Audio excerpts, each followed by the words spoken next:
Welcome back, everyone, and here we are with another episode of Coffee and Crime with Crystal and Nichole.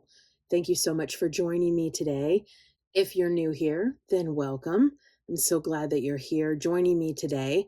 Make sure you click that subscribe button so that you never miss an upload from me.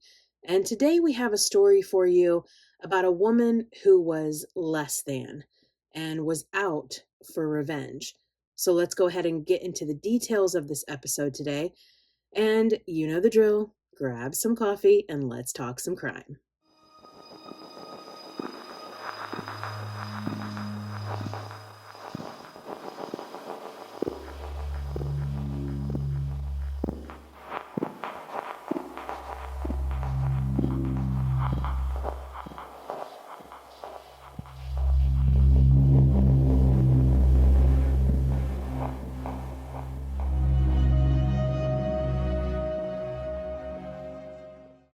In this era of DoorDash, Instacart, and Uber Eats, ordering food or groceries is as simple as add to cart.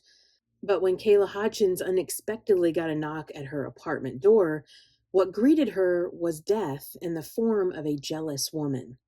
It's Wednesday, July 13th, 2022, in Tamarack, Florida. Rivelto Robinson has been trying to get a hold of a woman he's been casually dating, Kayla Hodgins. He's tried calling her and texting her, but with no answer. At first, he's upset she's not responding to him, but curiosity gets the better of him and he decides to make a visit to her apartment complex. He had been there the night before around 7 p.m. for a short visit, and Kayla had been getting ready to go to work. That night, Kayla was working at a local bar as a bottle girl.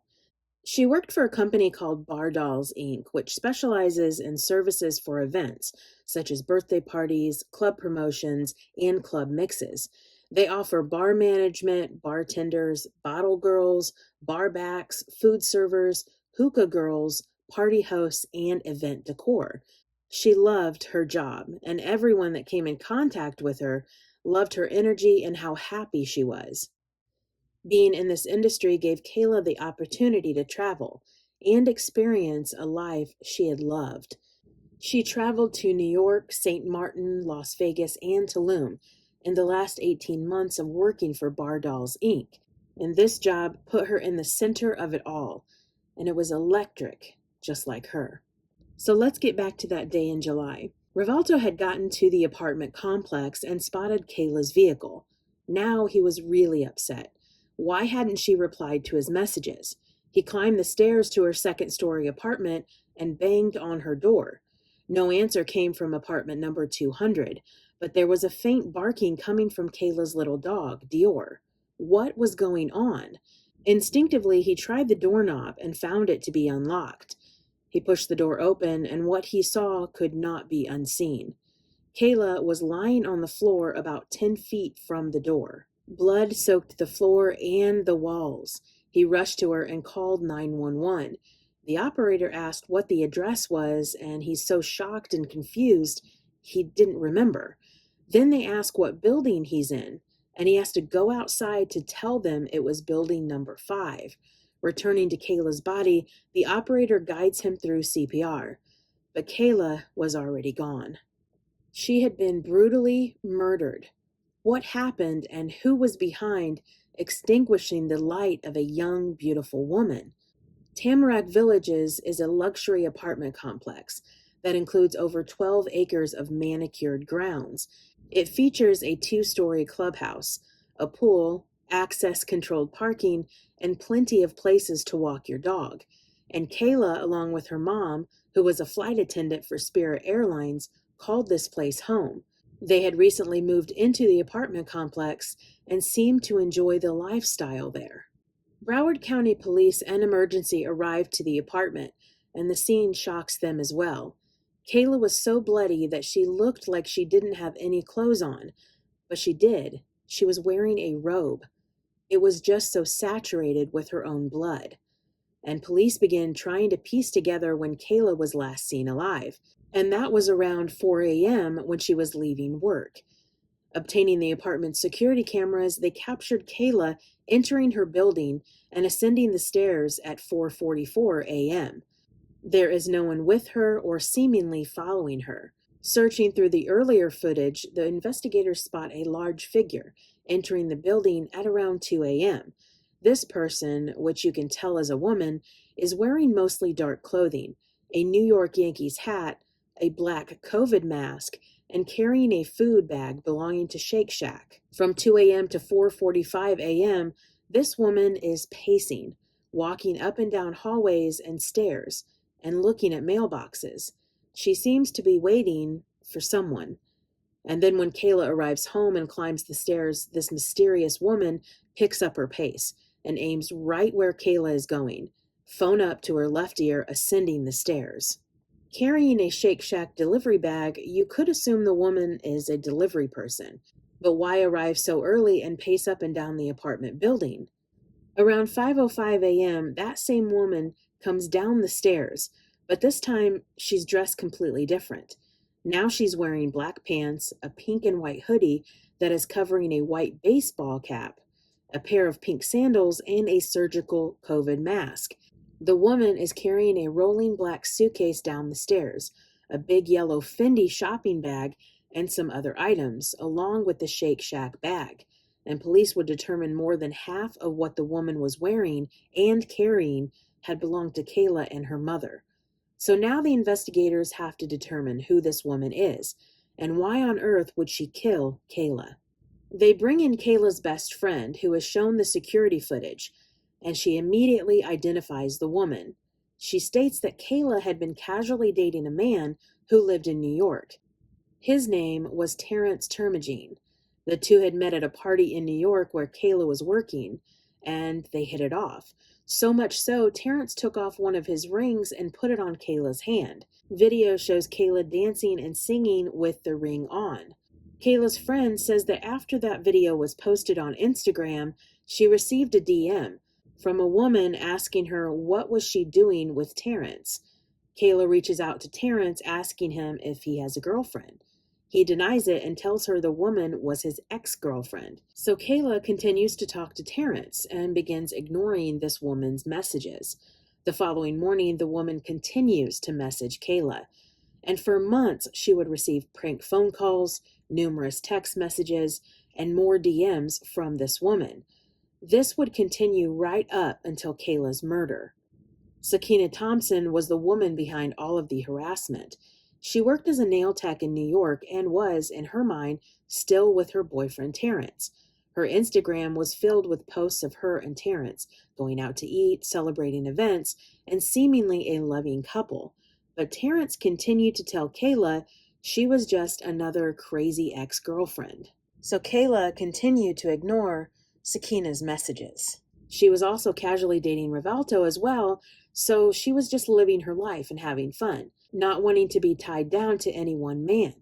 When Terrence came to Florida, they would be together and vice versa. And when they were apart, Terrence would occasionally send her food via Uber Eats. And there's the clue. So detectives scrolled through Sakina's social media pages for any types of clues and combed through her movements days before Kayla's murder and days after. On her Instagram page, she is shown wearing the same pair of Prada shoes that the suspect was wearing on the night of Kayla's murder. And investigators would zoom in on the suspect's cell phone cover on that night as well, and found that it too belonged to Sakina's cell phone. They tracked the phone number from Kayla's WhatsApp, and it revealed it was her number. This led to the detectives obtaining a search warrant for Sakina's historical cell phone data, which put her in South Florida at the time of Kayla's murder. And in the early morning hours around 1 a.m. on July 13th, Sakina's cell phone traveled to the area of Kayla's apartment complex and stayed until around 6 a.m. Then traveled back to a hotel that Sakina had booked a room at. In additional surveillance footage from the apartment, it showed the suspect being picked up by a rideshare and taken back to the hotel that she had booked. Sakina had given false names for the rideshare, trying to cover her tracks. When watching the surveillance video of Sakina walking towards the car, you can make out the Shake Shack delivery bag she was carrying prior to the murder.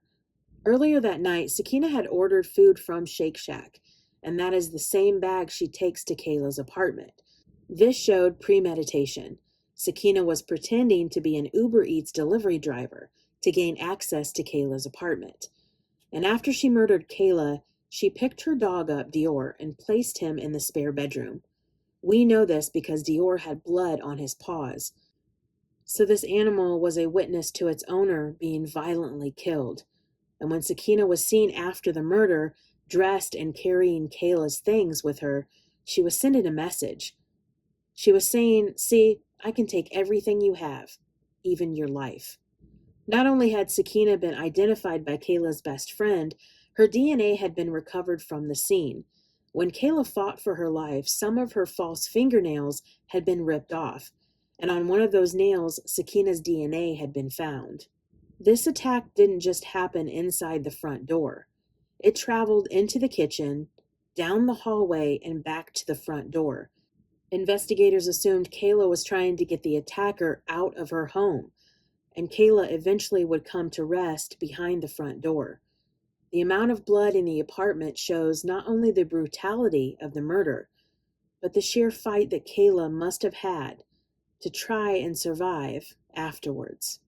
An arrest warrant was issued for Sakina Thompson by the Broward Sheriff's Office and sent to NYPD. And by August 3rd, 2022, she was taken into custody. She was charged with murder in the first degree. Sakina never spoke with the investigators and invoked her rights with an attorney representing her. From August 3rd to October 18th, she was held in New York, then extradited to Florida. On September 30th, 2025, at the Broward County Courthouse, the trial of Sakina Thompson began. Prosecution opened with, "Everything went according to plan, except being discovered." But Sakina's defense attorney would claim that she had gone to Kayla's apartment for a woman-to-woman conversation. It just escalated and Sakina had to protect herself. Sure, that's what really happened. On the 9th day of the trial, Sakina takes the stand to tell her side of the story.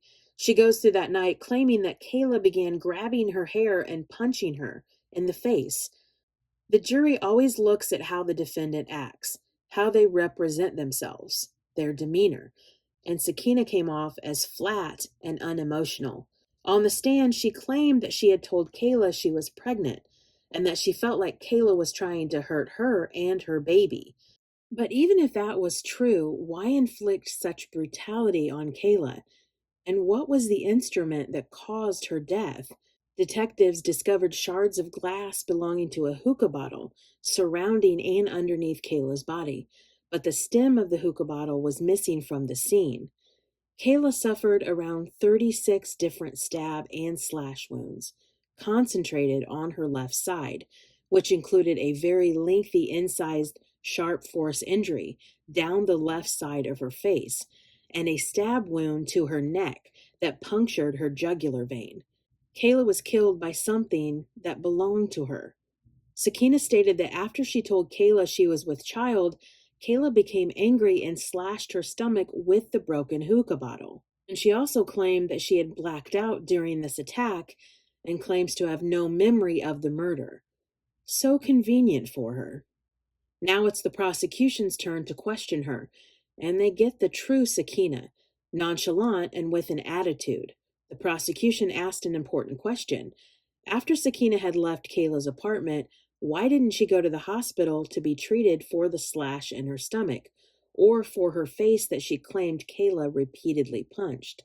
Sakina had no answer because it didn't happen. The trial concludes and the jury is sent back to deliberate. They come back after only 1 hour, and she's found guilty of first-degree murder and sentenced to life in prison. Kayla's family and friends came to court every day, and on the day of Sakina's sentencing, they came in wearing matching shirts representing Kayla and her favorite color, pink. The impact statements were heartfelt and filled with sadness over Kayla's absence in their lives. Sakina Thompson would have her baby in prison, and Terrence stepped up to take custody of his child. He traveled to Florida to speak with the detectives that were on the case, and they spoke of him as being a respectable man. Why do we place such importance on a significant other? especially when that person doesn't want to commit. Sakina thought Terrence was worth killing over. Kayla got in her way, and she hated to lose. And Kayla approached this situation correctly. She met a man she liked. They began casually seeing each other with no strings attached. And when she was told by Terrence that Sakina was an ex-girlfriend, she accepted it and blocked this woman that was harassing her. I will say there was only one time Kayla got her digs in.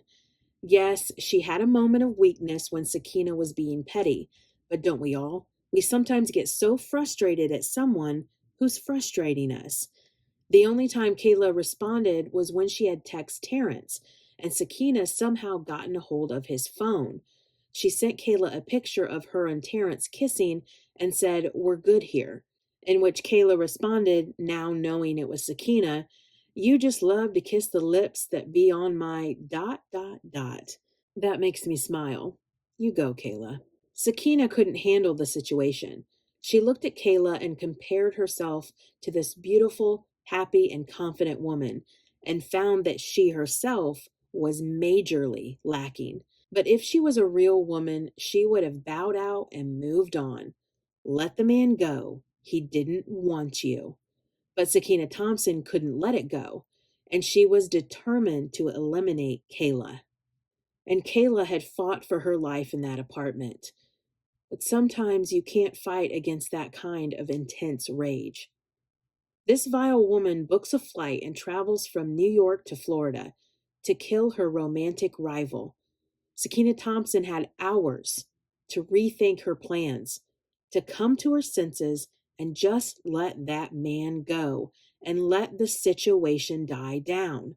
But she was determined to go through with this brutal murder, all because Kayla had the attention of her man, and all because Kayla was better than her. Thank you for watching, and remember to look for signs, trust your instincts, and be safe. I'll see you next time.